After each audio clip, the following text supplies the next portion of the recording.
விஜய், அனாமிகா கல்யாணத்தில வந்து என்ன பண்றாங்கன்னா, சித்ரா வந்து பிரபா வந்து குடிபோதையில இந்த மாரி விஜய் விரும்பின விஷயத்த எல்லாத்தையும் சொன்னது எல்லாத்தையுமே வந்து ரெக்கார்ட் பண்ணி எல்லார் முன்னாடியும் போட்டு காட்டுறாங்க.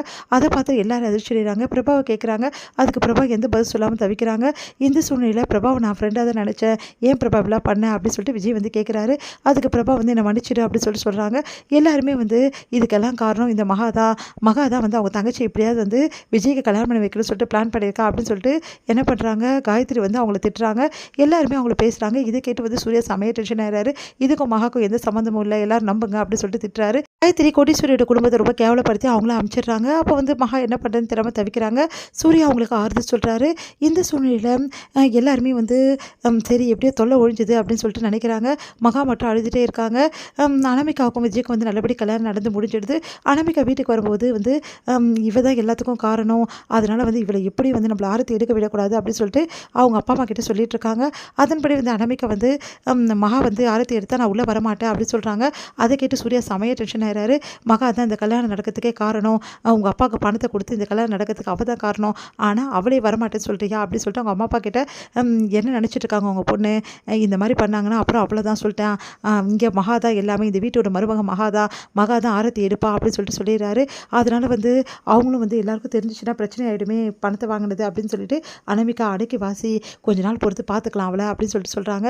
சரின்னு சொல்லிட்டு அனாமிகாவும் அமைதியாக இருக்காங்க. அடுத்து மகா வந்து ஆரத்தி எடுக்கிறாங்க. இந்த சூழ்நிலை அனாமிகா வந்து மகாவை ரொம்ப கேவலமாக வந்து ஒரு மாதிரி ரொம்ப மோசமாக பேசுகிறாங்க. அதனால வந்து என்ன பண்ணுறதுன்னு தெரியாம மகா தவிச்சிட்டு இருக்காங்க. இங்கே வந்து அனாமிகாவுக்கும் அவங்க பேரண்ட்ஸ் வந்து சொல்கிறாங்க, இங்கே பாரு கூடிய சீக்கிரம் வந்து மகா ஏதாவது ஒரு சின்ன தப்பு செய்வா, அப்போ வந்து அவளை நல்லா மாட்டி விட்டுரு, அவளை பழி வாங்கிக்கோ, அது வரைக்கும் வந்து நீ நல்ல பொண்ணாக வந்து மகா கிட்டே எல்லாக்கிட்டையும் நடி அப்படின்னு சொன்னோன்னே சரின்னு சொல்லிட்டு அனாமிகாவும் முடிவெடுக்கிறாங்க. இந்த சூழ்நிலை அனாமிகாவுக்கும் வந்து விஜய்க்கும் வந்து என்ன பண்ணுறாங்கன்னா ஃபஸ்ட் நைட் ஏற்பாடு பண்ணுறாங்க.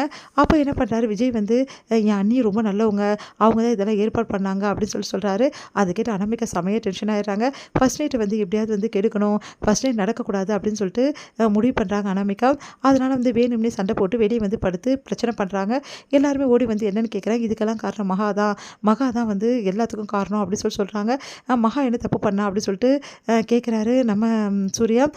மகா பற்றி இவர் பேசுகிறாரு. மகா பற்றி அவர் பேசினாருன்னா அவரை கேளு, அதை விட்டுட்டு தேவையில்லாம மகா பற்றி எதாவது பேசுறது நிறுத்திக்கோ அப்படின்னு சொல்லிட்டு செமையாக டென்ஷன் ஆகிறார் சூர்யா.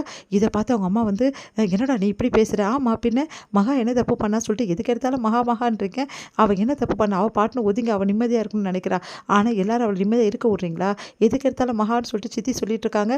சித்தி ஒரு காலத்தில் மகா கூட நீங்கள் அன்பாக தானே இருந்தீங்க, இப்போ மட்டும் எதுக்காக மகாவை இப்படி கேவலமாக வந்து விரோதியாக நினைக்கிறீங்க அப்படின்னு சொல்லிட்டு கேட்குறாங்க.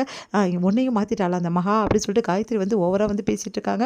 இதெல்லாம் கேட்ட சூர்யா வந்து இங்கே பாரு விஜய், உன் பொண்டாட்டி என்ன பிரச்சனை பண்ணாலும் அது ஒன்றை சார்ந்தது புரியுதா, தேவையில்லை மகா இழுக்கிறதோ இந்த பிரச்சனையில் வந்து மகா இழுத்து பிரச்சனை பண்ணுறதோ இதெல்லாம் வேணாம்னு சொல்லிட்டு அப்படின்னு சொல்கிறாரு. அனாமிகா தயவு செய்து என்னை மன்னிச்சிடு, என் அண்ணியை பற்றி எடுக்கக்கூடாது, அவ்வளோதானே நான் எடுக்கல, தயவு செய்து பெட்ரூமுக்கு வா அப்படின்னு சொல்லிட்டு அனாமிகாவை கூட்டிகிட்டு போகிறார் விஜய்.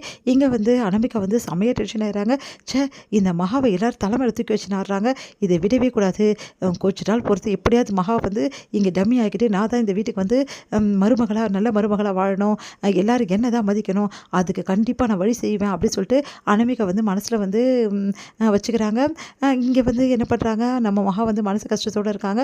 அப்போ சூர்யா வந்து அவங்களுக்கு ஆறுதல் சொல்கிறாரு, நீ கவலைப்படாத, இந்த பிரச்சனை எல்லாமே கொஞ்ச நாளில் சரியாயிடும், கண்டிப்பாக உனக்கு நான் துணை நிற்பேன், இந்த விஷயத்தில் உன் மேலே தப்பே இல்லைன்னு தெரியும், உன் தங்கச்சிக்காக நீ எதுவுமே பண்ணலைன்னு எனக்கு தெரியும், ஆனால் அது எல்லோரும் நம்ப மாட்டேங்கிறாங்க, ஆனால் காலம் வந்து கண்டிப்பாக எல்லாத்தையும் மாற்றும்னு சொல்லிட்டு ஆறுதல் சொல்கிறாரு.